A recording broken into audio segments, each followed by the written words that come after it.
ওকে, তাহলে আজকে 24শে আগস্ট আমাদের এই কোর্সটা স্ট্যাটিস্টিক্স ফর ইকোনমিক্স 2 এর আজকে যে চ্যাপ্টারটা আমরা করছি স্ট্যাটিস্টিক্যাল ডিসিশন থিওরি, তার থার্ড লেকচার বলা যায় যে আজকে আমরা এটা এই স্ট্যাটিস্টিক্যাল ডিসিশন থিওরি চ্যাপ্টারটা শেষ অংশ। 3টা লেকচার আছে, অলরেডি আমাদের 2টা হয়েছে, আজকে লাস্ট বলা যায়। তো আমাদের আজকের যেটা বিষয় স্ট্যাটিস্টিক্যাল ডিসিশন থিওরি পার্ট 3, সবাই দেখতে পাচ্ছ? জি স্যার। ওকে, তাহলে আমরা স্ট্যাটিস্টিক্যাল ডিসিশন থিওরির এ পর্যন্ত যে জিনিসগুলা তার সাথে সম্পর্কিত লাস্ট অংশ এটা। প্রথম লেকচারে যেটা ছিল যে আমরা স্ট্যাটিস্টিক্যাল ডিসিশন থিওরি আমরা স্যাম্পল থেকে পপুলেশন সম্পর্কে একটা ডিসিশন নিই এবং সেই ডিসিশনের বিভিন্ন স্টেপ ছিল, মনে আছে? এবং সেই স্টেপগুলার অন্যভাবেও আমরা সেটাকে বলছিলাম কি, যে হাইপোথিসিস টেস্টিং, মনে আছে?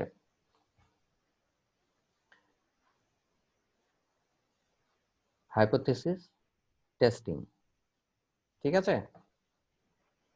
জি স্যার।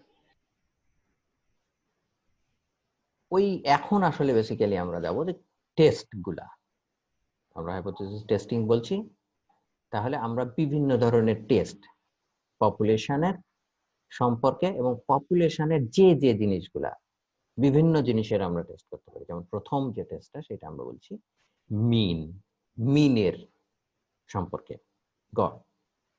এবং মেইনলি এইগুলা সবই আমাদের যখন আমরা দেখছি যে স্যাম্পলিং ডিস্ট্রিবিউশনটা যখন লার্জ স্যাম্পলের ক্ষেত্রে হয়, তখন আমরা এটাকে ধরেই নিই যে এটা normally distributed or at least normally distributed, পুরাটাই নর্মালি ডিস্ট্রিবিউটেড অথবা নর্মালি ডিস্ট্রিবিউশনের কাছাকাছি। এবং সেই রকম অবস্থায় আমরা যে টেস্টগুলা করি, প্রথম যে টেস্টটা সেটা হচ্ছে আমার রিলেটেড উইথ মিন। তাহলে মিন আসলে কি বোঝাচ্ছে? যে আমরা পপুলেশন মিনের কোনো পার্টিকুলার ভ্যালু সত্য না মিথ্যা, এইটা আমরা টেস্ট করব on the basis of sample. ঠিক আছে, বোঝা গেছে কথা? জি স্যার। এইটাই তো আমাদের টেস্ট অফ হাইপোথিসিস বা স্ট্যাটিস্টিক্যাল ডিসিশন। আমরা টেস্ট করতে চাচ্ছি পপুলেশন সম্পর্কে। এখন পপুলেশনের কোন জিনিসটা আমরা বলছি যে প্রথম যেটা আমাদের সেটা হচ্ছে মিন সম্পর্কে, গড়। যেমন ফর এক্সাম্পল তোমাদের ক্লাসের, আমি যেটা গত কয়েক ক্লাসেও বলেছি, যে আমি তোমাদের ক্লাসের গড় হাইটের বিষয়ে যদি আমরা কোনো এক্সপেরিমেন্ট করি, তা আমি জাস্ট আগেই হয়তো হাইপোথিসিস ধরলাম যে এই ক্লাসের গড় 6 ফিট। তাহলে আমার হাইপোথিসিস হচ্ছে, নাল হাইপোথিসিস হচ্ছে mu mu equal to 6 fit.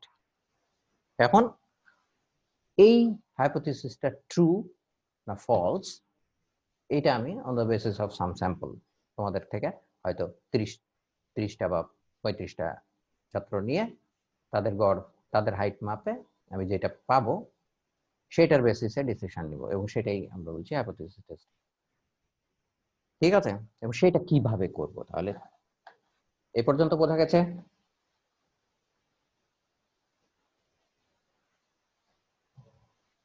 কথা বলো।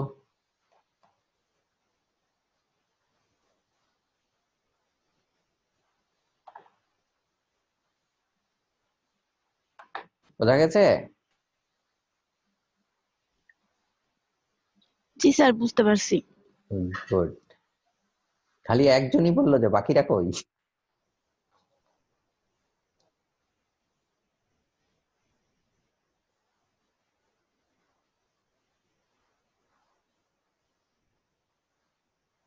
আবু বকর,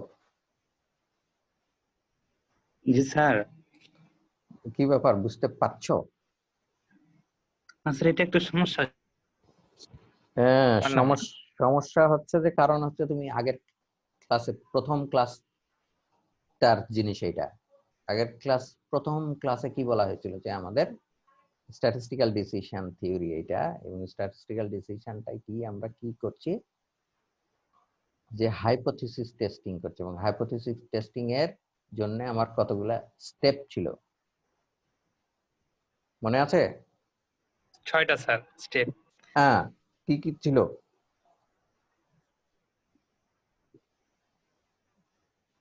প্রথমে স্যার সেট আপ করতে হয়, তারপর সেটআপ কি setup? Hypothesis setup, hypothesis setup করছিলাম। তারপরে আমার ক্রিটিক্যাল মানে আলফার ভ্যালু, যেটা আমরা বলো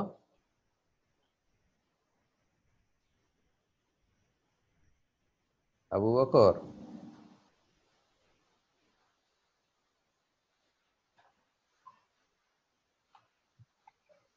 স্যার ওটা দেখতে স্যার একটু এই তো মনে বলে গেছে স্যার। ক্লাস ক্লাসে ক্লাসের সময় মানে আগে আমি বলি যে স্ট্যাটিস্টিক্স, সেই জন্য আহ, মানে আগের ক্লাসগুলো একটু দেখতে হবে, না দেখলে তো সিকোয়েন্স এটা। জি স্যার। আগের ক্লাস যদি তুমি না দেখো তাহলে তো তুমি বুঝতে পারবে না। অনেকে বলছে যে আমি কিছু শুনতে পাচ্ছি না, কথা কেটে কেটে আসছে, বোঝা বড়ই কষ্টকর। তোমাদের নেটওয়ার্কের বোধহয় এটা সমস্যা। জি স্যার, নেটওয়ার্কের সমস্যা। হুম। তো যাই হোক, ওইখানে যে স্টেপ গুলা বলা হয়েছিল সেইটাই আমরা এখন এইখানে দেখাবো পার্টিকুলার সিচুয়েশন, যে আমরা একটা টেস্ট করতে চাচ্ছি যে পপুলেশনের মিন সম্পর্কে। তো সেই জন্য যেমন একটা পার্টিকুলার উদাহরণ হিসাবে যদি বলি তোমাদের ক্লাসের, আমি হাইট, তাহলে আমার প্রথমে কি করতে হবে, আমাদের যেটা বলছি যে আমরা হাইপোথিসিসটা নিব পপুলেশন মিন সম্পর্কে, যেহেতু আমার এটা মিন রিলেটেড, আমি মিনের টেস্ট করছি। তাহলে হাইপোথিসিস, নাল হাইপোথিসিস, H0 হচ্ছে মিউ ইকুয়াল টু এ যেখানে একটা পার্টিকুলার ভ্যালু। ফর এক্সাম্পল, আমি যদি তোমাদের ক্লাসের গড় উচ্চতা বিষয়ে এক্সপেরিমেন্ট করি, তাহলে মিউ পপুলেশন মিন হচ্ছে একটা পার্টিকুলার ভ্যালু, হয়তো 6 ফুট। এটা হচ্ছে পার্টিকুলার ভ্যালু। এবং অল্টারনেটিভ হাইপোথিসিস হচ্ছে, তাহলে আমরা বলেছি হাইপোথিসিসের সাথে একটা অল্টারনেটিভ হাইপোথিসিস আমরা ধরি সব সময়, এবং সেটা ধরলাম নট ইকুয়াল টু এ। এটা ছোটও হতে পারে, বড়ও হতে পারে, 6 ফিটের সেরকম। এবং তারপর আমার দরকার বলেছিলাম যে আমরা সিগনিফিকেন্স লেভেল ডিসাইড করি। তো সাধারণত আমরা 5% সিগনিফিকেন্স লেভেল ধরি। তারপর সিগনিফিকেন্স লেভেল থেকে আমরা ক্রিটিক্যাল ভ্যালু ডিসাইড করি। তারপর আমরা আমাদের টেস্ট স্ট্যাটিস্টিক তৈরি করি। এইটাই হচ্ছে এখানে টেস্ট স্ট্যাটিস্টিক্স। এবং টেস্ট স্ট্যাটিস্টিক্স এই নর্মালি ডিস্ট্রিবিউটেড হওয়ার জন্য, আমার এইগুলা সব নর্মাল ডিস্ট্রিবিউশন ফলো করছে, তাই বলছি আমি প্রথম লাইনটা দেখো, for a large sample sampling distribution of many statistics are normally distributed. সেই জন্য আমরা এই যে স্যাম্পল যে মিনটা এক্স বার, এটা নর্মালি ডিস্ট্রিবিউটেড। সেই জন্য আমার এই ক্ষেত্রে আমাদের যে টেস্ট স্ট্যাটিস্টিক্স সেটাকে আমরা জেড দিয়ে চিহ্নিত করি, এবং সেটা আসলে কি দেখা যাচ্ছে, আমার ওই যে standardized variable X bar minus mu, mu হচ্ছে population mean divided by X বারের আসলে স্ট্যান্ডার্ড এরর বা স্ট্যান্ডার্ড ডেভিয়েশন, এবং সেটা sigma by root over N. এগুলো কিন্তু সব তোমার যখন স্যাম্পলিং ডিস্ট্রিবিউশন করেছি তখন কিন্তু এইগুলো সব করা, যে মিনের স্যাম্পলিং ডিস্ট্রিবিউশনে মিনের মিন কি এবং স্ট্যান্ডার্ড ডেভিয়েশন কি হয়। তাহলে সেইখান থেকে এইখানে আমরা পাই যে এই জেডটা, এইটাই হচ্ছে আমার টেস্ট স্ট্যাটিস্টিক্স। এবং এই মিনের ক্ষেত্রে টেস্ট স্ট্যাটিস্টিক্সটা কি হলো, X bar minus mu divided by sigma by root over N. এখানে সিগমা আর মিউ, মিউ হচ্ছে পপুলেশন মিন আর সিগমাটা হচ্ছে পপুলেশনের স্ট্যান্ডার্ড ডেভিয়েশন। কিন্তু আমরা তো পপুলেশনের হাইপোথিসিসে আমরা পপুলেশন মিনটা সম্পর্কে পাই, পপুলেশনের স্ট্যান্ডার্ড ডেভিয়েশন নাও পাইতে পারি আমি, কারণ ওটা পপুলেশনের বিষয়, ওটা সম্পর্কেই তো আমি ধারণা করতে চাচ্ছি। তাহলে এটা যদি না জানা থাকে আমার পপুলেশনের, যদি সিগমা পপুলেশনের স্ট্যান্ডার্ড ডেভিয়েশন যদি আমার না জানা থাকে, তাহলে আমরা সেই ক্ষেত্রে সিগমাকে রিপ্লেস করি with s, which is the standard deviation of sample, স্যাম্পলের স্ট্যান্ডার্ড ডেভিয়েশন দিয়েই, যে তোমাদের ক্লাসের যদি আমি যে উদাহরণটা দিচ্ছি, আমার মিউ যদি 6 ফিট হয় আর এক্স বার হবে আমার 35 জন ছাত্রের যদি স্যাম্পল নিই, এবং তার যে স্যাম্পলের যে স্ট্যান্ডার্ড ডেভিয়েশন পাবো সেটা হচ্ছে তাহলে সিগমার জায়গায় এস দিয়ে রিপ্লেস করে আমরা এই স্ট্যাটিস্টিক্সটা তৈরি করবো। এবং এন তাহলে কত হবে, কতজন ছাত্র নিয়েছি?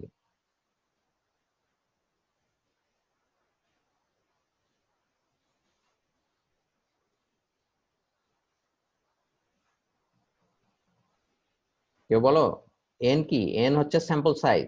আমি বললাম কতজন ছাত্র নিলাম, 35 জন ছাত্র, তাহলে এন এর ভ্যালু 35। 35 স্যার। গুড।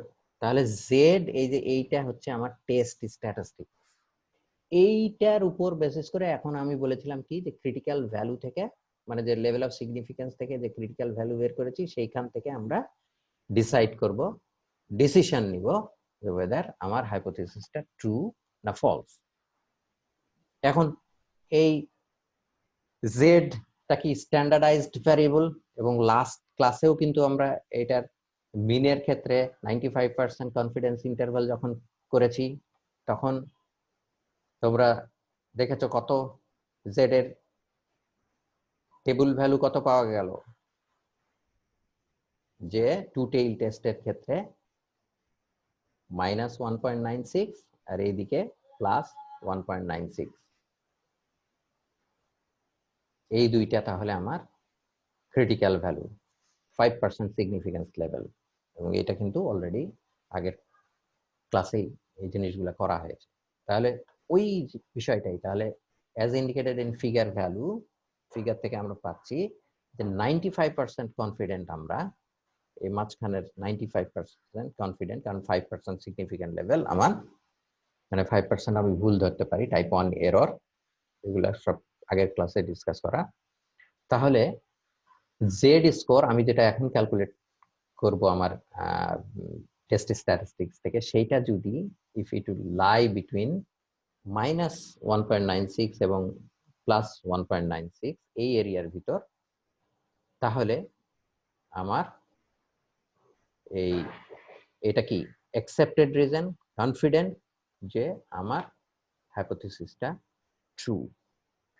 তাহলে জেড স্কোর ডিসিশনটা কি, ইফ জেড স্কোর, যেটা আমার আগের এইখান থেকে যে জেড এর ভ্যালুটা আমি পাবো, সেইটা আমার যদি -1.96 থেকে +1.96 এর মধ্যে হয়, তাহলে আমি হাইপোথিসিসটা অ্যাকসেপ্ট করব, আদারওয়াইজ হাইপোথিসিস আমি রিজেক্ট করব।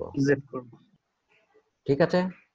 এবং এটা কখন খেয়াল করো, এটা কখন 95% কনফিডেন্স লেভেলে, আমার তার মানে 5% লেভেল অফ সিগনিফিকেন্স, এটা 1%-এও হতে পারে, 1%-এ হলে 1.96 এর ভ্যালু চেঞ্জ হয়ে যাবে, এটা সামথিং এলস হবে। তোমাদের এই জিনিসটা কিন্তু গত ক্লাসেও বলেছি। 95%-এ এইরকম ঠিক সেম ভাবে আমার 1%-এও আসতে পারে অন্য ভ্যালু, 5%-এও আসবে। আবার ওয়ান টেইল টেস্টের ক্ষেত্রেও ডিফারেন্ট হতে পারে, এবং সেটা কি হয়তো আমরা আরেকটা এক্সাম্পল যখন দেখবো তখন।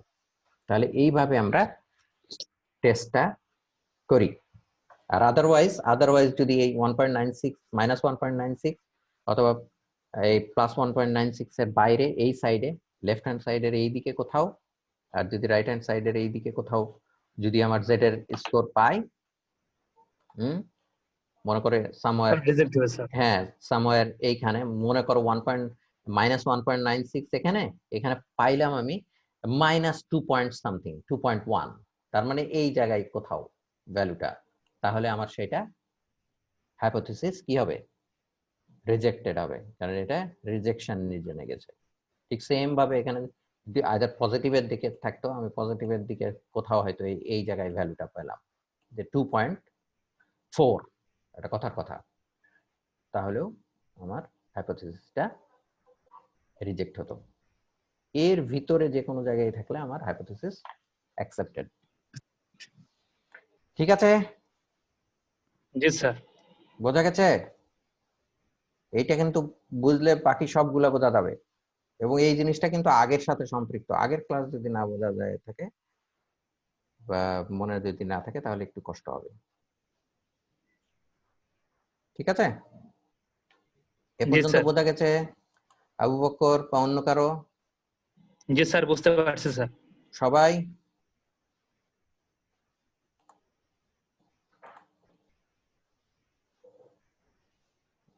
গুড। তাহলে আমার এই টেস্টটা ছিল কিসের উপর? আমরা বললাম মিনের উপর, মিন রিলেটেড, পপুলেশন মিন সম্পর্কে আমি টেস্টটা করলাম। ঠিক সেম ভাবে আরেকটা করতে পারি আমি, প্রপোর্শন। প্রপোর্শন কখন হয়? যেমন আমরা যদি পপুলেশনের কোনো একটা প্রপোর্শন, কোনো একটা ক্যারেক্টারিস্টিক্স বা অ্যাট্রিবিউটের সম্পর্কে কথা বলছি এবং সেটাকে প্রপোর্শন আকারে আমি চিহ্নিত করেছি। এক্সাম্পল হিসাবে তোমাদের ক্লাসের কথাই যদি আমি বলি, ক্লাসে আমি যদি বলি যে শুধু ক্লাস না, আমার আমার আমার এক্সাম্পলে যদি ধরি, আমি রাজশাহী ইউনিভার্সিটি, গোটা রাজশাহী ইউনিভার্সিটির ছাত্রদের ভিতর আমি ছেলে আর মেয়ের বিষয় যদি করি, আমার তাহলে প্রপোর্শন আকারে আমি বলতে পারি যে 50%। আমি আমি হয়তো বলছি যে রাজশাহী ইউনিভার্সিটিতে ছাত্রছাত্রী যা আছে তার 50% ছাত্র বা 50% ছাত্রী বা 60%, হোয়াট এভার ইট ইজ। তাহলে এই যে কথাটা, এটা কি আসলে প্রপোর্শন না? জি স্যার। গুড। তাহলে এই রকম যদি বিষয় ঘটে, তাহলে সেই ধরনের ক্ষেত্রে আমার এই টেস্টটা, তাহলে এটাকে প্রপোর্শনটাকে আমার হচ্ছে গোটা রাজশাহী ইউনিভার্সিটির, সেটা হচ্ছে আমার পপুলেশন। এখন আমি স্যাম্পল হবে পার্টিকুলার কোনো একটা ক্লাস, তোমাদের হয়তো ক্লাসের আমি ও থেকে তথ্য নিলাম, তাহলে সেটা হচ্ছে আমার স্যাম্পল। তোমাদের ক্লাসের আমি যদি টেস্ট করে দেখলাম যে 60% পাওয়া গেল বা 40% পাওয়া গেল, ছেলে অথবা মেয়ে, হোয়াট এভার ইট ইজ, আমার আলোচনার বিষয়। আমার হয়তো আলোচনার বিষয় বা ইভেন্টটা ছিল যে 50% ছাত্র বা 50% ছাত্রী। তাহলে নাল হাইপোথিসিসটা হচ্ছে কি পপুলেশনের। তাহলে পপুলেশনের নাল হাইপোথিসিস খেয়াল করিও, এই যে H0, এটাকে স্মল পি দিয়ে চিহ্নিত করছি এবং সেটা একটা পার্টিকুলার ভ্যালু এ। তাহলে আমার এই ক্ষেত্রে আমার যদি 50% মেয়ে ফিমেল স্টুডেন্ট হয়, তাহলে এর ভ্যালু হচ্ছে 0.5। বোঝা গেছে কথা? জি স্যার। আর আমি এখন এইটা সত্য কিনা, এই নাল হাইপোথিসিসটা সত্য কিনা, এটা আমি টেস্ট করব হচ্ছে স্যাম্পল থেকে। স্যাম্পল হয়তো তোমাদের ইকোনমিক্সের, তোমাদের সেকেন্ড ইয়ারের টেস্ট করলাম, একটা কথার কথা, বা গোটা ক্লাস, গোটা ইউনিভার্সিটি থেকেই হয়তো আমি অল্প কিছু ছাত্র একটা একটা জায়গায় থেকে আমি তথ্য নিলাম যে কতজন এই এই ক্লাসে, বা বিভিন্ন ক্লাস থেকেও নিতে পারি। নিয়ে আমি হয়তো দেখলাম যে তোমাদের ক্লাসেরই যদি আমি নিই, ওটা যদি আমার স্যাম্পল হয়, তাহলে দেখা গেল যে 40% হয়তো মেয়ে, এটা কথার কথা। তাহলে আমার স্যাম্পল স্যাম্পল তোমাদের 100 জন ছিল হয়তো, তার ভিতর 40% মানে 0.4, তাহলে 0.4 হচ্ছে আমার স্যাম্পল প্রপোর্শন ফিমেল হওয়ার। এবং এইটাকে আমরা চিহ্নিত করি এখানে ক্যাপিটাল পি দিয়ে, ক্যাপিটাল পি দিয়ে। খেয়াল করো, তাহলে late the proportion of success in a sample of n is capital P, success বলতে বোঝাচ্ছে যে আমার যেইটার উপর আমি ইন্টারেস্টেড পার্টিকুলারলি। 100 জন ছাত্রের আমার ফিমেল স্টুডেন্ট আমার ইন্টারেস্ট, যখন আমি সবাইকে গুনছি তখন ফিমেল হলে সেটা সাকসেস আমার ধরছি এইভাবে। সাধারণত এটা আসছে, তোমাদের মনে আছে কিনা এই সাকসেস এর বিষয়টা কোন ধরনের ডিস্ট্রিবিউশনের ক্ষেত্রে আমরা বলছিলাম, মনে আছে?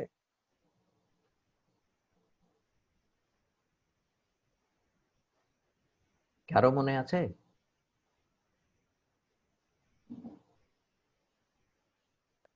না স্যার, মনে হচ্ছে না। বাইনোমিয়াল ডিস্ট্রিবিউশনের ক্ষেত্রে মনে আছে যে প্রতিটা আমার ট্রায়ালের ক্ষেত্রে একটা সাকসেস ফেলার, হেড হেড টেল, হেডকে সাকসেস ধরেছিলাম, এরকম হেড আসলে সাকসেস। ঠিক সেই রকম আমার যখন গুনছি, ছেলে হলে ফেইলার, মেয়ে হলে সাকসেস, তো সাকসেস হলো কতজন? 40 জন। ঠিক সেই বিষয়টা।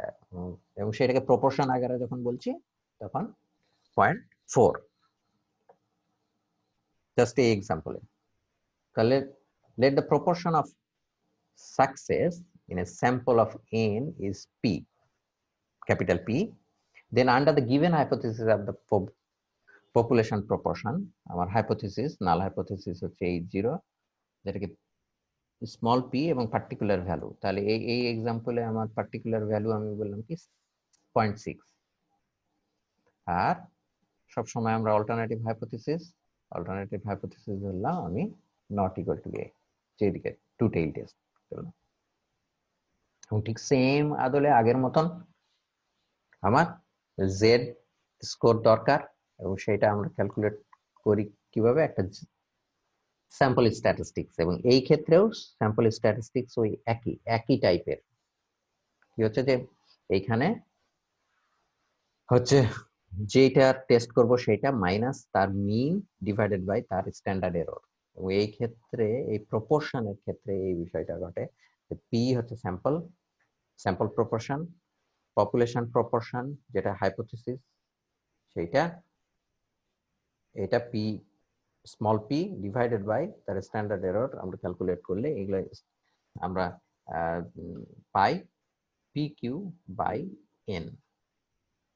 পি হচ্ছে পপুলেশন প্রপোর্শন, কিউ হচ্ছে কি সাকসেস আর ফেইলারের রেসপেক্টে ছিল q equal to 1 minus p, আর এন হচ্ছে স্যাম্পল সাইজ। এই হচ্ছে আমার জেড স্ট্যাটিস্টিক্স এই ক্ষেত্রে, প্রপোর্শনের ক্ষেত্রে আগের মতনই সব, খালি এটা প্রপোর্শন আকারে। এবং এই স্যাম্পল স্ট্যাটিস্টিক্স গুলা কিন্তু মনে রাখতে হবে, তবে টেস্ট করা হবে। ঠিক আছে আবু বকর, বোঝা গেছে? জি স্যার। Good. এখন এইখান থেকে ঠিক আগের মতন এটার তো একটা জেড স্কোর পাবো, এবং সেটা যদি আমার 5% লেভেল অফ সিগনিফিকেন্সে হয় তাহলে আমার ভ্যালু, ক্রিটিক্যাল ভ্যালু কত কত হবে? মাইনাস 1.96 আর একটা প্লাস প্লাস 1.96। প্লাস 1.96, ওই এটা 5%। ঠিক আছে, জি স্যার। ওই আগের মতন যেটা similarly as indicated in figure below, আমরা আগের মতনই যেটা পাই যে জেড স্কোর যদি আমার -1.96 থেকে +1.96 এর মধ্যে থাকে তাহলে আমরা হাইপোথিসিসকে অ্যাকসেপ্ট করব, আদারওয়াইজ রিজেক্ট করব। ঠিক আছে? এবং এটা কখন? যখন 5% লেভেল অফ সিগনিফিকেন্স এবং টু টেইল টেস্ট, দুই দিকেই 0.05 এইদিকে 0.05, টোটাল 5%, 0.5, 0.05, আর এখানে নাই 0.95 নেই। ঠিক আছে? জি স্যার। অন্য কেউ কিন্তু কিছু বলছে না।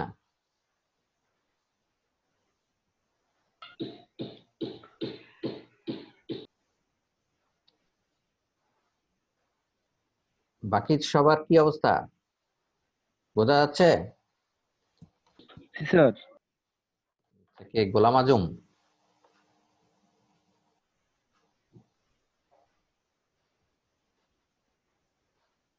আচ্ছা, তাহলে আমরা কি কি টেস্ট করলাম? একটা মিন রিলেটেড, একটা প্রপোর্শন রিলেটেড, ঠিক আছে? আমরা যখন স্যাম্পলিং Yes, ডিস্ট্রিবিউশন করেছিলাম তখন কিন্তু এইরকম আরো বেশ কিছু করেছিলাম। একটা ডিফারেন্সেস অফ মিন এর স্যাম্পল ডিস্ট্রিবিউশন দেখেছিলাম, ডিফারেন্সেস অফ প্রপোর্শনেরও স্যাম্পল ডিস্ট্রিবিউশন দেখেছিলাম, ঠিক আছে? তো যাই হোক, সেগুলো হয়তো পরে করছি, আগে একটা এক্সাম্পল করি। এক্সাম্পল করলে জিনিসটা আরো বেশি ক্লিয়ার হবে, তাই না? yes, sir. তাহলে প্রপোর্শনে, প্রথমে আমি প্রপোর্শনের এক্সাম্পল দিয়েছি। দেখো, প্রপোর্শন, আমার অঙ্কটাতে বলছে যে it is claimed that 40% of the tax filer use computer software to file their taxes.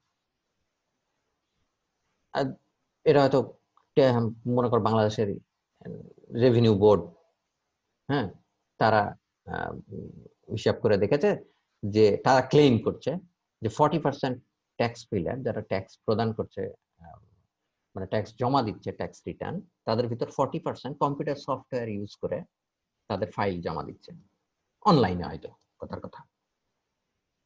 এখন তাদের এই ক্লেমটা সত্যি কিনা, মানে একটা উদাহরণ হিসাবে যদি বলে যে হ্যাঁ, মানে ডিজিটাল বাংলাদেশের রেসপেক্টে, ঠিক আছে, ক্লেম করছে যে আগে ছিল না, এখন 40% মানুষ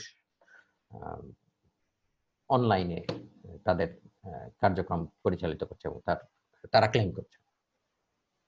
তাহলে এই ক্লেমটা সত্য কিনা, এই জাতীয় টেস্ট কিন্তু সে টেস্ট করার জন্য কি করলো, যে ইন এ স্যাম্পল অফ 50 মানুষের মধ্যে স্যাম্পলটা টেস্ট করা হলো। 50 জনের মধ্যে টেস্ট করে দেখা গেল যে 14 জন হচ্ছে এই 50 জনের মধ্যে কম্পিউটার ইউজ করে সেই কাজটা করেছে। তাহলে আমার এখন টেস্ট করতে বলছে যে এই ক্লেমটা সত্যি কিনা, কিন্তু তার সাথে একটা এখানে সুবিধা করে দিয়েছে যে তোমাকে হাইপোথিসিস দিয়েই দিয়েছে। হাইপোথিসিস তাহলে কি আছে, তাদের ক্লেমটা যেটা পপুলেশন প্রপোর্শন 40%, তার মানে কি 0.4, alternative hypothesis not equal to করে এক সাইডে করে দিয়েছে, তার মানে লেস দেন 0.4, মানে আসলে আরো কম।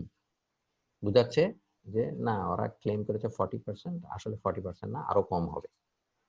এটা তুমি টেস্ট করতে চাচ্ছ, তোমাকে টেস্ট করতে বলছে 0.05% লেভেল অফ সিগনিফিকেন্স, যেটা আলফা 0.05, আর পি হচ্ছে পপুলেশন প্রপোর্শন হু ইউজ কম্পিউটার।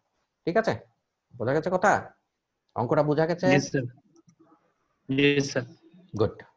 তাহলে এখন তোমার, আমাদের অনেক কিছুই দেওয়া আছে, তারপরে আমার স্যাম্পল প্রপোর্শনটাকে জাস্ট চিহ্নিত করছি ক্যাপিটাল পি দিয়ে, সলিউশন করি যে let capital P is the sample proportion of computer use, এবং সেটা দেওয়া আছে কত, 50 মধ্যে 14, তাই না? 50 জনের ভিতর, এই যে 50 জনের ভিতর 14 জন ইউজেস কম্পিউটার, 50 জন স্যাম্পলের মধ্যে 14 জন কম্পিউটার ইউজ করছে, তাহলে 14 উপরে 50-এর ভিতর 14, এবং সেটা করলে ক্যালকুলেট করলে আমি পাওয়া গেল 0.28।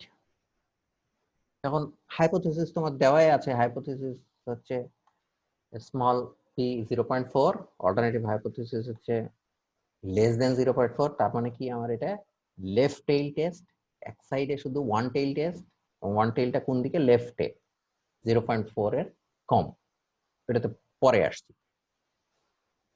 তাহলে যে আমার জেড স্কোরের জন্য আমার যে টেস্ট স্ট্যাটিস্টিক্স, সেটা আগেই বলা হলো, প্রপোর্শনের টেস্ট স্ট্যাটিস্টিক্স, এটা যে স্যাম্পল প্রপোর্শন মাইনাস হাইপোথিসিস, যেটা পপুলেশন প্রপোর্শন ডিভাইডেড বাই তার স্ট্যান্ডার্ড ডেভিয়েশন বা স্ট্যান্ডার্ড এরর, সেটা হয় আসলে root over P Q by N, যেখানে কিউ হচ্ছে 1 মাইনাস পি, স্মল মানে পপুলেশনের এইগুলা। ঠিক আছে? Yes, sir. জাস্ট ভ্যালুগুলো এখন বসায় দিই। ক্যাপিটাল পি 0.28 আর স্মল পি 0.4 আর বাকিগুলা যে এখান থেকে পি যদি 0.4 হয় তাহলে কিউ কত হচ্ছে 0.6 আর এন হচ্ছে কত জনের মধ্যে করেছিল 50 এর মধ্যে, তাহলে নিচে এন 50 এবং এটা ক্যালকুলেট করলে আসে আমার -1.73। ঠিক আছে, -1.73 খেয়াল করিও, এটা পাওয়া গেল আমার জেড স্কোর টেস্ট স্ট্যাটিস্টিক্স থেকে। এখন ক্রিটিক্যাল ভ্যালু কত হবে, কারণ আমার অল্টারনেটিভ হাইপোথিসিস এক সাইডে আছে এবং সেটা লেফটে এবং সিগনিফিকেন্স লেভেল হচ্ছে 0.05। তার মানে আমার 0.05টা পুরাটাই লেফট হ্যান্ড সাইডে। বোঝা গেছে কথা? কারণ আগের ক্ষেত্রে আমার ছিল টু টেইল, দুই পাশেই 0.05 করে 0.025 করে গেছিল, আর এখন আমার 0.05 এক সাইডে।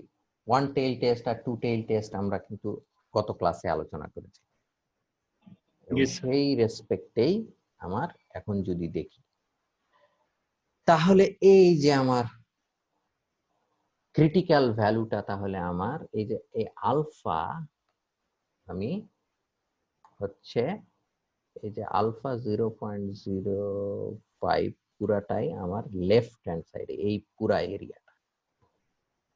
এখন এই পুরা এরিয়াটা 0.05 হলে জেড এর ভ্যালু কত হবে, এইটা এটা পাবো আমরা কি ওই যে জেড টেবিল থেকে, যেমন 1.96 পাইছিলাম গত ক্লাসে যখন 95% কনফিডেন্স ইন্টারভ্যাল তৈরি করেছিলাম, তখন 1.96 মাইনাস 1.96 আর প্লাস 1.96 করেছিলাম।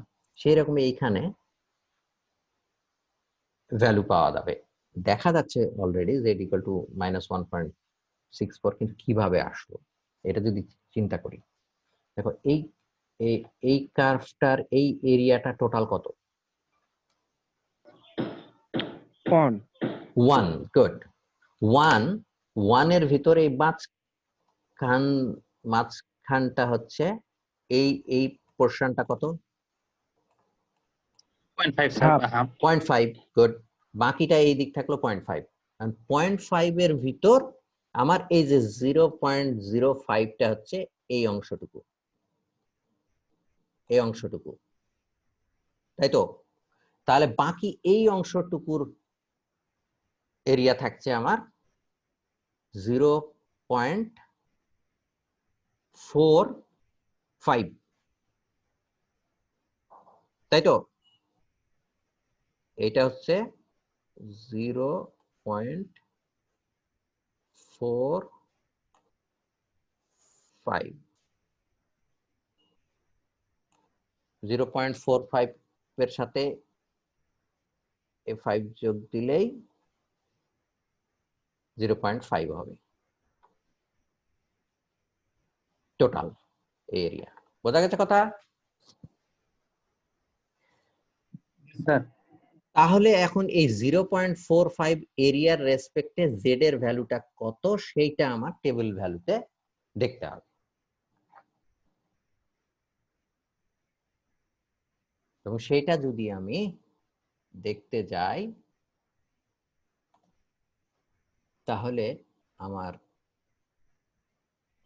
আচ্ছা যাই যদি আমি টেবিলে, তোমাদের আমার স্ট্যাটিস্টিক্যাল যে টেবিল জেড এর দেখতে পাচ্ছ? জি স্যার। জেড টেবিলে দেখি আমরা এইগুলা কি, এই যে এরিয়া, এই ভিতরের জিনিসগুলা এরিয়া, আর এইগুলা পাম আর এই এই প্রথম কলাম আর উপরের রো মিলে আমার জেড এর ভ্যালু। এখন দেখি আমার কত বলে 0.45। এদের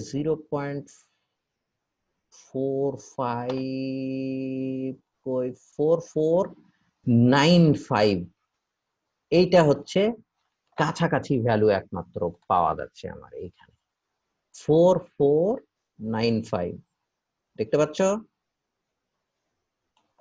জি স্যার। এই 4495 তারপরে কিন্তু 44554 মানে 0.45 এর সবচেয়ে কাছে এই ভ্যালুটা আছে এক্স্যাক্টলি অন্য টেবিলে হয়তো থাকতে পারে কিন্তু আমার এই রিলেটেড এই টেবিলটাতে আমি পাচ্ছি এইটাই সবচেয়ে কাছাকাছি ভ্যালু তাহলে এই এরিয়ার রেসপেক্টে আমার তাহলে জেড এর ভ্যালু 1.6 আর এদিকে হচ্ছে উপরে 4 তাহলে 1.64 এবং সেটা লেফট হ্যান্ড সাইডে সেহেতু আমার এটা হবে মাইনাস ঠিক আছে জি স্যার। তাহলে এইখান থেকে আমি আমার ভ্যালু পাইলাম যে 1.64 ঠিক আছে কথা এই যে জেড এর ভ্যালু মাইনাস 1.64 এইভাবে পাওয়া গেল এত দূর বোঝা গেছে জি স্যার। তাহলে এখন এইখান থেকেই বোঝা যাচ্ছে যে তাহলে আমার আমি যে জেড ক্যালকুলেট করলাম সেই জেড তাহলে যদি 1.64 এর এই পারে কোথাও যায় তাহলে আমার সেটা ক্রিটিক্যাল রিজনে গেল আনএক্সপেক্টেড মানে এক্সেপ্টেড রিজনে না ওটা রিজেকশন রিজনে চলে গেল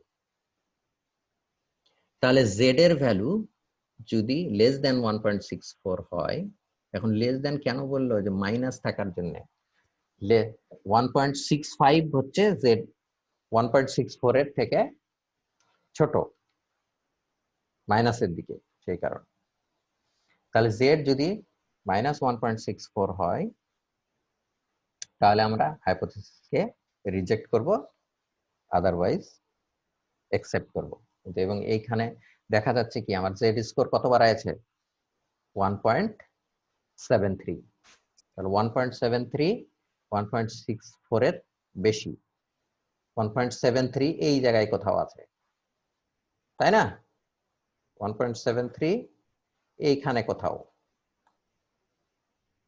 সেই কারণে এটা রিজেকশন রিজনে গেল তাহলে Z score is -1.73 which is in rejection region that's why null hypothesis is rejected null hypothesis আমার কি ছিল যে 40% কম্পিউটার ইউজ করছে কিন্তু আসলে সেটা না এক অল্টারনেটিভ হাইপোথিসিস আমি অ্যাকসেপ্ট করতে পারি তার মানে আরো কম এক্স্যাক্টলি কত সেটা না কিন্তু এই ক্লেমটা সত্যি না আরো কম ইউজ করছে আমার স্যাম্পল যেটা বলছে যে 15 এর মধ্যে 14 এটা 40% এরও কম এবং সেটা স্ট্যাটিস্টিক্যালি সিগনিফিকেন্ট এবং নাল হাইপোথিসিস যেটা 40% ক্লেম করছে সেটা সত্য না এটা আরো কম ঠিক আছে জি স্যার। ওকে ঠিক সেম আরেকটা অঙ্ক যদি করি এবার মিনের রেসপেক্টে মিনের অঙ্ক যদি করি যে বলছে যে একটা breaking strength of a cable produce have a mean of 1800 KG and a standard deviation 100 KG একটা কেবল তার কত ওয়েট নিতে পারে তার হয়তো একটা ক্যালকুলেশন করেছে এবং ব্রেকিং স্ট্রেংথ ছিঁড়ে যায় তারটা 1800 কেজিতে যায় মিন গড়ে এটা পপুলেশন এটা ক্লেম করছে যারা প্রডিউস করছে তারা ইট ইজ ক্লেইমড আবার আরো ক্লেম করা হচ্ছে যে breaking strength can be increased এবং এই 1800 কেজির বেশিও আরো করা যাইতে পারে যদি if by a new technique in the manufacturing process manufacture করার সময় যে প্রসেসটা ফলো করা হচ্ছে সেটা যদি অন্যভাবে করা যায়, একটা নতুন প্রসেসে করা যায়, তাহলে ব্রেকিং স্ট্রেংথটা বাড়ানো যাইতে পারে। এবং এইটাই টেস্ট করার বিষয়। এবং বলছে to test this claim a sample of 50 cable is tested, 50টা কেবল নিয়ে টেস্ট করা হলো, found that the mean breaking strength is 1850, আগে ছিল 1800, এখন নতুন পদ্ধতিতে যেটা করা হলো তার মধ্যে দেখা গেল যে 1850 পাওয়া গেল 50টার টেস্ট করে। Can we support the claim at the 0.01% significance level? আমরা কি এটা, এই যে ক্লেইম করছে যে ব্রেকিং স্ট্রেংথ বেশি হয়েছে, এটা কি 0.01% সিগনিফিকেন্স লেভেলে অ্যাকসেপ্ট করা চলবে কিনা এই ক্লেইমটাকে? ঠিক আছে, খেয়াল করিও এখানে সিগনিফিকেন্স লেভেল ডিফারেন্ট। তাহলে আমার এটা কার মিনের অঙ্ক, মিন সম্পর্কে আমরা ক্লেম, পপুলেশনের মিন সম্পর্কে স্যাম্পল মিন থেকে। তাহলে মিনের যে মানে প্রথম যে টেস্ট স্ট্যাটিস্টিক্স যেটা ছিল সেই অনুযায়ী আমরা করব। তাহলে লেটস এক্স বার হচ্ছে sample mean of breaking strength, এটা ব্রেকিং হবে কত 1850,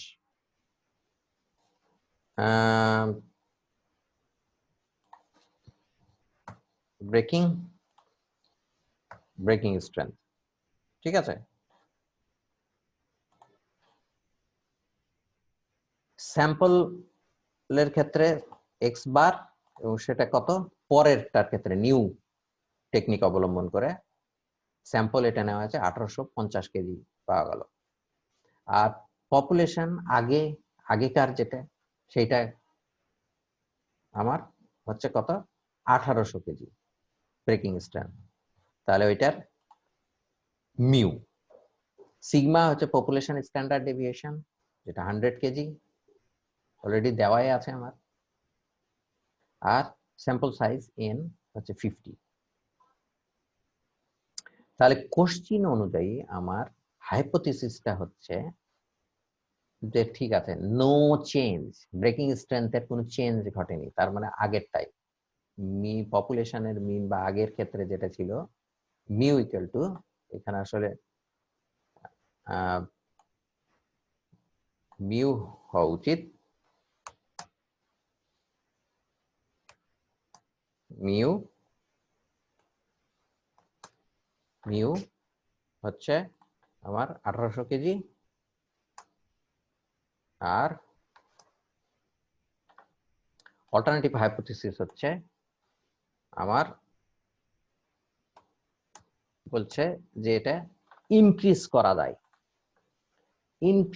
যায়, 1800 কেজি থেকে ইনক্রিজ করা যাবে আমার ব্রেকিং স্ট্রেংথ, এবং সেইটাকে আমরা ধরলাম অল্টারনেটিভ হাইপোথিসিস। তাহলে আমার খেয়াল করো হাইপোথিসিসটা ধরার সময় কিন্তু বিষয়টা মিউ আমার, যদি আমি টেস্ট করে হাইপোথিসিসকে একসেপ্ট করি তাহলে বোঝা যাবে যে নতুন টেকনিকের কোনোই ইফেক্ট নাই, আগে যা ছিল এখনো তাই।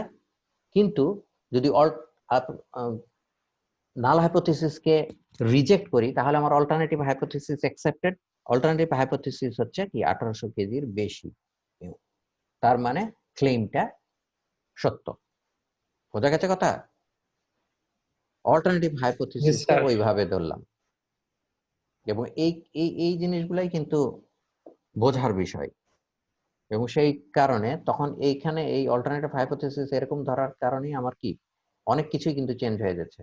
যে এটা কি হচ্ছে, এটা তাহলে ওয়ান টেইল টেস্ট হয়ে যাচ্ছে, এবং রাইট হ্যান্ড সাইডে তাহলে ক্রিটিক্যাল ভ্যালুটা আমার রাইট হ্যান্ড সাইডে, এবং কত ক্রিটিক্যাল ভ্যালু আমার সিগনিফিকেন্স লেভেল কত দেওয়া আছে 0.01। তাহলে one tail test right hand সাইডে এবং 0.01 পুরাটাই রাইট হ্যান্ড সাইডের থাকবে। ঠিক আছে, তাহলে এখন আমার দরকার কি হাইপোথিসিস টেস্ট করার জন্য আমার জেড জেড স্কোরের যেটা ফর্মুলা আমার এই মিনের ক্ষেত্রে কি ছিল, X bar minus mu divided by sigma by root over N, আগেই যেটা বলা হলো মিনের ক্ষেত্রে। তাহলে এরকম হলে আমার যে জাস্ট ভ্যালুগুলো আমি জাস্ট বসায় দিই, স্যাম্পলের ক্ষেত্রে 1850, মিউ এর ভ্যালু আমার বলা হচ্ছে 1800, স্ট্যান্ডার্ড ডেভিয়েশন 100, স্যাম্পল নেওয়া হয়েছে 50টা, ক্যালকুলেট করলে শেষে আসছে আমার 3.53।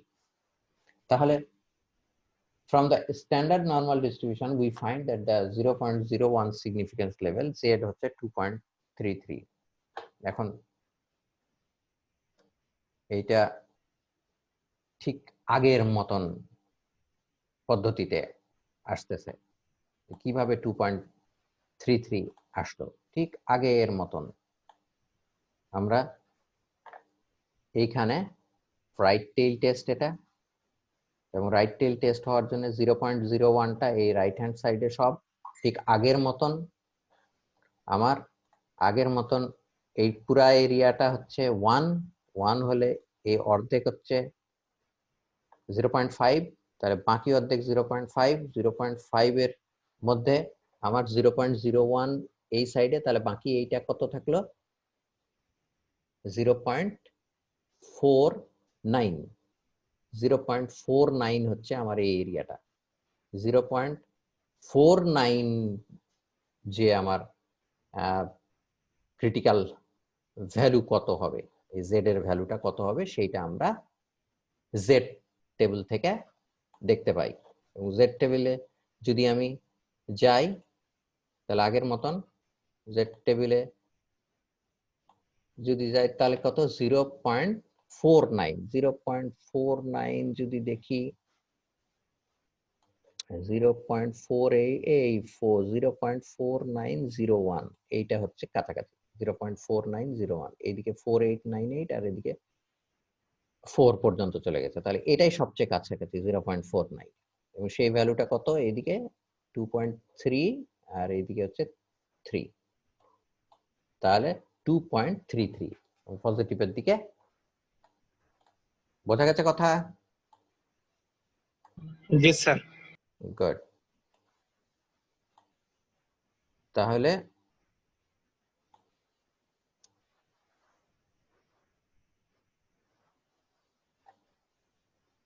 আমরা এইখানে তাহলে আমার ভ্যালু পাওয়া গেল 2.33 জেড এর ভ্যালু। তাহলে আমার ক্যালকুলেটেড ভ্যালু যদি এই 2.33 এর বেশি হয় তাহলে রিজেক্ট হবে, আর যদি কম হয় তাহলে অ্যাকসেপ্ট হবে। সোজা কথা আগের মতন। তাহলে আমরা এইখানে ক্যালকুলেটেড জেড পাইছি কত 3.53, which is greater than the table value 2.33। কাজেই null hypothesis is rejected এবং alternative hypothesis is accepted। Alternative hypothesis কি, যে ব্রেকিং স্ট্রেংথ বাড়ানো যাবে, যেটা 1800 কেজি আছে তার থেকে বেশি। তাহলে hence the claim to increase breaking strength is supported। তাহলে নতুন টেকনিকে যে ব্রেকিং স্ট্রেংথ বাড়ানোর কথা বলা হচ্ছে সেটা তাহলে সত্য। ঠিক আছে? জি স্যার। গুড।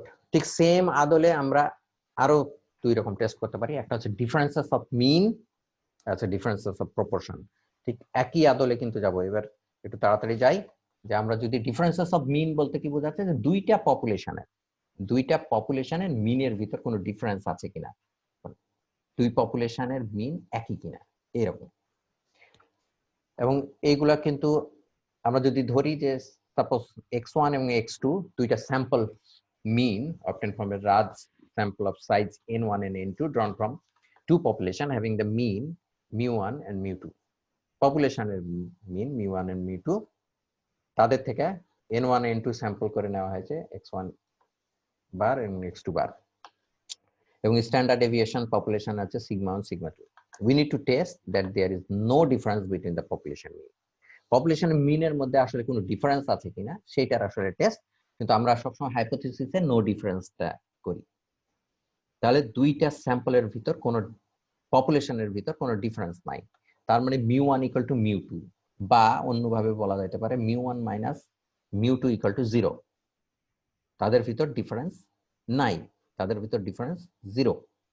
এবং এই যে ডিফারেন্সেস অফ মিন, আমরা স্যাম্পলিং ডিস্ট্রিবিউশনের সময় কিন্তু ডিফারেন্সেস অফ মিনের স্যাম্পলিং ডিস্ট্রিবিউশন দেখেছিলাম। আমি জাস্ট ওইটাকে তোমাদের সুবিধার্থে আবার এখানে একটু এই বক্সের ভিতর দিয়েছি যে আমরা জানি, we know the sampling distribution of differences of mean is approximately normally distributed with its mean and standard deviation। এই যে এখানে মিন হচ্ছে 0, মিউ কে দিয়ে চিহ্নিত করতে পারি আর একটা সিগমা দিয়ে, এবং যেটা মিন হচ্ছে 0 আর স্ট্যান্ডার্ড ডেভিয়েশন হচ্ছে এটা sigma 1 square by n1 plus sigma 2 square by n2 whole root. এবং যখন এখানে এই যে সিগমা 1 সিগমা 2 হচ্ছে পপুলেশন স্ট্যান্ডার্ড ডেভিয়েশন, যদি আমার পপুলেশন স্ট্যান্ডার্ড ডেভিয়েশন জানা না থাকে তাহলে সেটা স্ট্যান্ডার্ড স্যাম্পলিং স্ট্যান্ডার্ড ডেভিয়েশন দিয়ে আমরা সেটা ক্যালকুলেট করতে পারি, সেটা S1 S2। ঠিক আছে, তাহলে আমার হাইপোথিসিস যদি হয় তাদের ভিতর কোনো ডিফারেন্স নাই, তাহলে μ1 মাইনাস μ2 ইকুয়াল টু 0, এটা হচ্ছে আমার হাইপোথিসিস। তার মানেই হচ্ছে μ1 ইকুয়াল টু μ2, মানে তারা দুইটা সমান, দুই পপুলেশনের মিন সমান। ঠিক আছে, ওটাই তো আমার টেস্ট করতে হবে। তাহলে হাইপোথিসিসটা আমরা ধরি μ1 মাইনাস μ2 ইকুয়াল টু 0, এবং mean difference, sampling distribution of mean difference এর মিনও কিন্তু 0। আর স্ট্যান্ডার্ড ডেভিয়েশন তো আমরা দেখলাম। তাহলে অল্টারনেটিভ হাইপোথিসিস ধরলাম নট ইকুয়াল টু, এক সাইডেও হতে পারে, সেটা হলে ওয়ান টেল হবে, আর এখানে টু টেইলের জন্য আমরা নট ইকুয়াল টু আছে এখানে। দেন দ্য স্ট্যান্ডার্ডাইজড ভ্যারিয়েবল যেটা জেড স্কোর, আগের মতনই কি ছিল, জেড আমরা পাই কিভাবে, variable minus its mean divided by its standard deviation বা স্ট্যান্ডার্ড এরর। তো ওই বিষয়টাই তো আমার এখানে কি টেস্ট করতে চাচ্ছি আমরা, স্যাম্পলের ডিফারেন্স, স্যাম্পল মিনের ডিফারেন্স। তো সেটা কি x1 bar minus x2 bar minus তার মিন, তার মিনটা কি স্যাম্পলের মানে পপুলেশন মিন ডিফারেন্সটা, মিন হচ্ছে 0 যেটা হাইপোথিসিস হিসাবেও ধরা আছে, আর স্ট্যান্ডার্ড ডেভিয়েশন আমরা আগের স্লাইডে দেখছি যে তার স্ট্যান্ডার্ড ডেভিয়েশন এটা ফর্মুলা অনুযায়ী, এবং সেটা নিচে, এবং এটাই হচ্ছে, এইটা থেকে আমরা তাহলে জেড ক্যালকুলেট করতে পারবো, এবং জেড থেকে আগের মতন ঠিক নাল হাইপোথিসিসকে অ্যাকসেপ্ট বা রিজেক্ট করব পার্টিকুলার সিগনিফিকেন্স লেভেল অনুযায়ী, ক্রিটিক্যাল ভ্যালু কোন জায়গায় হচ্ছে তার উপর। ক্রিটিক্যাল ভ্যালুর ভিতর যদি আমার জেড, এই জেড স্কোর পড়ে তাহলে হাইপোথিসিস রিজেক্টেড, আর তার বাইরে থাকলে অ্যাকসেপ্টেড রিজনে থাকলে হাইপোথিসিস অ্যাকসেপ্টেড। ঠিক আছে, আগের দুইটা মতনই ঠিক সেম ভাবে আমরা ডিফারেন্সেস অফ প্রপোর্শন, আগে কি করলাম, মিন করলাম, তারপর প্রপোর্শন করলাম, তারপরে কি করছি যে ডিফারেন্সেস অফ মিন, আর এবার করছি ডিফারেন্সেস অফ প্রপোর্শন। ঠিক সেম, এখন কি হলো যে পপুলেশনে, দুইটা পপুলেশনের প্রপোর্শন, তাদের ভিতর কোনো ডিফারেন্স আছে কিনা, এরকম একটা বিষয়।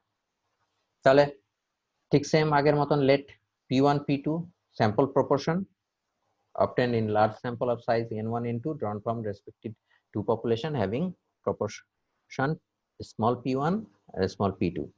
আমাদের টেস্ট করতে হবে তাদের এই প্রপোর্শনের মধ্যে কোনো ডিফারেন্স নাই, মানে দুই প্রপোর্শনই সেম, মানে p1 ইকুয়াল টু p2, বা অন্যভাবে বললে p1 minus p2 equal to 0। এবং ঠিক আগেও আমরা স্যাম্পলিং ডিস্ট্রিবিউশনের সময় এই জিনিসটা করেছিলাম যে স্যাম্পলিং ডিস্ট্রিবিউশন অফ প্রপোর্শন, এবং সেইখানেও দেখছি আগে ওই আগের স্লাইডের মতন এখানেও আমি যদিও দিয়ে দিয়েছি, যদিও এটা আগের ক্লাসে কিন্তু করা, মানে স্যাম্পলিং ডিস্ট্রিবিউশনের সময়, যে আমরা জানি যে sampling distribution of differences is proportion is approximately normally distribution এবং ডিস্ট্রিবিউটেড, এবং এর মিন এবং স্ট্যান্ডার্ড ডেভিয়েশন, এটা মিন হচ্ছে 0 আর স্ট্যান্ডার্ড ডেভিয়েশন হচ্ছে pq into 1/n1 plus 1/n2 whole root. এবং যেখানে p, খেয়াল করিও পপুলেশন প্রপোর্শন কিন্তু p1 p2 ছিল, এই p1 p2 থেকে আবার কিন্তু আমরা এই p ক্যালকুলেট করি, যেখানে p হচ্ছে n1 p1 R n2 p2 divided by n1 n2 এবং p থেকে আবার q ক্যালকুলেট করি 1 মাইনাস p করে। ঠিক আছে, Yes, sir. এই হচ্ছে এইভাবে ক্যালকুলেট করা হয়। এবং ঠিক আগের মতন এই প্রপোর্শন যদি নো ডিফারেন্স টেস্ট করতে চাই, হাইপোথিসিস হচ্ছে কি তাদের ভিতর কোনো ডিফারেন্স নাই, তার মানে p1 minus p2 equal to 0, যেটা তাদের মিনও। তাহলে টেস্ট স্ট্যাটিস্টিক্স ঠিক আগের মতন, যেটা টেস্ট করব সেটা মাইনাস তার মিন ডিভাইডেড বাই তার স্ট্যান্ডার্ড ডেভিয়েশন, এটা স্ট্যান্ডার্ডাইজড ভ্যারিয়েবল বা আমরা এটাকে বলছি টেস্ট স্ট্যাটিস্টিক্স। এবং সেইখানে ক্যালকুলেট করব যেভাবে, যে পি এর ভ্যালু, এখানে পি এর ভ্যালু কি হবে এইভাবে। তাহলে এইভাবে করে ঠিক আগের মতন আমার এখানে যেহেতু টু টেইল টেস্ট এবং 5% লেভেল অফ সিগনিফিকেন্স যদি হয়, তাহলে জেড এর ভ্যালু যদি -1.96 এবং +1.96 এর ভিতরে হয়, তাহলে আমার হাইপোথিসিসটা অ্যাকসেপ্টেড হবে, আদারওয়াইজ রিজেক্টেড হবে। অ্যাকসেপ্টেড হলে বলবো যে দুইটা পপুলেশন প্রপোর্শন সেম, মানে একই রকম পপুলেশন। ঠিক আছে, আদারওয়াইজ রিজেক্টেড। একটা যদি উদাহরণ করি, আমি যদি স্যাম্পল মিনের রেসপেক্টে, মিন ডিফারেন্সের ক্ষেত্রে, এবং এই অঙ্কটা তোমাদের এই স্পাইজালের বইয়ের এক্সাম মানে এক্সারসাইজের 10.45 এই নাম্বারে, এটা করা নাই, ওখানে এক্সারসাইজের অঙ্ক আমি করতেছি। তো এখানে আসলে অঙ্কটাতে আছে এরকম যে দুই ধরনের বাল্ব আছে, একটা এনভায়রনমেন্টাল ফ্রেন্ডলি বাল্ব আর একটা ট্রেডিশনাল বাল্ব, জাস্ট ক্লেম করছে, এবং তার লাইফ টাইম দেখাচ্ছে, লাইফ টাইম ইন আওয়ার্স দুইটা বাল্বের। মিন লাইফ টাইম হচ্ছে এনভায়রনমেন্টাল বাল্বের 1250 আর ট্রেডিশনাল বাল্বের 1305। এটা কতটা স্যাম্পলের মধ্যে 75টা বাল্ব নিয়ে টেস্ট করা হয়েছে, এবং তাদের স্ট্যান্ডার্ড ডেভিয়েশন এনভায়রনমেন্টাল বাল্বের ক্ষেত্রে 55, ট্রেডিশনাল বাল্বের ক্ষেত্রে 65। আমাকে টেস্ট করতে হতো whether they are different at 5% level of severity, মানে তাদের ভিতর কোনো ডিফারেন্স আছে কি, তাদের ডিফারেন্স। তাহলে এটা কি আমার পপুলেশনের মিন ডিফারেন্সের অঙ্ক, এটা তো স্যাম্পলের তথ্য দিয়েছে, মিন পপুলেশনের মিন আমার তাদের ভিতর ডিফারেন্স আছে কিনা। ঠিক আছে, তাহলে স্যাম্পল x1 হচ্ছে sample mean life time of environmental bulb, দেওয়া আছে কত 1250, আর x2 হচ্ছে ট্র্যাডিশনাল বাল্বের 1305, আর পপুলেশন মিন লাইফ টাইম μ1 μ2 যার ভ্যালু দেওয়া নাই, আমার দরকারও নাই, কারণ ওইটা কি হবে, তাদের ভিতর কোনো ডিফারেন্স নাই, এটাই হচ্ছে যে আমার হাইপোথিসিস। তাহলে μ1 মাইনাস μ2 ইকুয়াল টু 0, এটাই তো আমার হাইপোথিসিস। আর standard deviation, sample standard deviation দেওয়া আছে s1 s2 হচ্ছে 55 65, যদিও আমার দরকার কি ফর্মুলাতে পপুলেশন স্ট্যান্ডার্ড ডেভিয়েশন, কিন্তু বললাম কি তখন এর আগেও, এবং আমরা জানি যে যখন পপুলেশন স্ট্যান্ডার্ড ডেভিয়েশন যদি না থাকে, তাহলে আমরা স্যাম্পল স্ট্যান্ডার্ড ডেভিয়েশন দিয়েই সেটাকে রিপ্লেস করে ক্যালকুলেট করে থাকি। স্যাম্পল স্ট্যান্ডার্ড ডেভিয়েশনকে এস্টিমেট হিসাবে ধরা হয় পপুলেশন স্ট্যান্ডার্ড ডেভিয়েশন। ঠিক আছে, এবং স্যাম্পল সাইজ দুইটার n1 হচ্ছে 75 আর n2 হচ্ছে 75। তাহলে হাইপোথিসিস কি হচ্ছে, যে তাদের ভিতর কোনো ডিফারেন্স নাই, নো ডিফারেন্স। তার মানে এনভায়রনমেন্টাল বাল্ব এবং ট্রেডিশনাল বাল্বের যে লাইফ টাইম দুটাই সমান, μ1 ইকুয়াল টু μ2, তার মানে μ1 মাইনাস μ2 ইকুয়াল টু 0, আর তাদের ভিতর আসলে ডিফারেন্স আছে, নট ইকুয়াল টু 0। এটা হচ্ছে আমার নাল হাইপোথিসিস আর অল্টারনেটিভ হাইপোথিসিস। জেড জেড এবার টেস্ট স্ট্যাটিস্টিক্স আমরা অলরেডি জানি, আগেই বলা হলো, x1 bar minus x2 bar minus হচ্ছে এই যে μ1 মাইনাস μ2, এবং এটা equal to 0 divided by standard deviation, যেটা ওইটা ফর্মুলা অনুযায়ী। এবং সিগমা 1 সিগমা 2 আর population standard deviation as they are unknown, so can be use the sample standard deviation, so sample standard ডেভিয়েশনটা ইউজ করতে পারি সেই জায়গায়। তাহলে জেড ইকুয়াল টু এই দুটার ভ্যালু, তাহলে x1 আছে কত 1250 আর x2 বার আছে 1305 আর ডিভাইডেড বাই এই x1 বার x1 বার স্কয়ার আর x2 বার স্কয়ার হবে, এটা 55 স্কয়ার হবে আর 65 স্কয়ার হবে, কারণ দুইটার স্ট্যান্ডার্ড ডেভিয়েশন, তাই না? জি স্যার। তাহলে এখানে যদি স্কয়ার আর এটার ক্ষেত্রেও স্কয়ার, এভাবে করে যদি ক্যালকুলেট করি তাহলে সবশেষে আমার ক্যালকুলেশন করলে আসে 5-5.59, এবং আমরা অলরেডি জানি এটা 5% লেভেল অফ সিগনিফিকেন্সেই আমাকে ক্যালকুলেট করতে বলেছে অঙ্কটাতে। 5% লেভেল অফ সিগনিফিকেন্সে আমার Z score, Z critical value হচ্ছে -1.96 আর এদিকে +1.96, টু টেইল টেস্ট, যেহেতু এটা নট ইকুয়াল টু আছে, তারা সমান নাই, এটাই শুধু আমাকে প্রমাণ করতে বলেছে। কে বেশি কে কম সেটা বলে নাই, তারা ডিফারেন্ট কিনা। তাহলে আমার ক্যালকুলেটেড জেড পাওয়া গেছে কি -5.59, এই দিকে কোথাও একটা, তাহলে সেটা কার ভিতর পড়ে গেছে? ক্রিটিক্যাল রিজনে পড়ছে, ক্রিটিক্যাল ভ্যালু আমার যেটা 1.96 তার থেকে বেশি, তাহলে Z score is more than the critical value, so this hypothesis is rejected. তাহলে হাইপোথিসিস কি ছিল?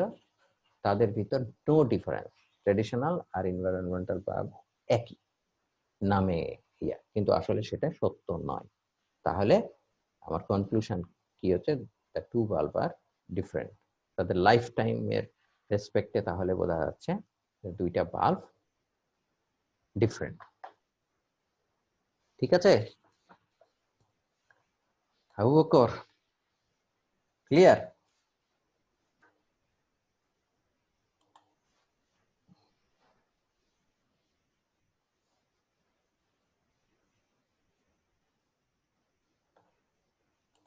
বোঝা গেছে? জি স্যার। গুড। এ বিষয়ে কারো কোনো কোশ্চিন, কোনো জায়গা বুঝতে?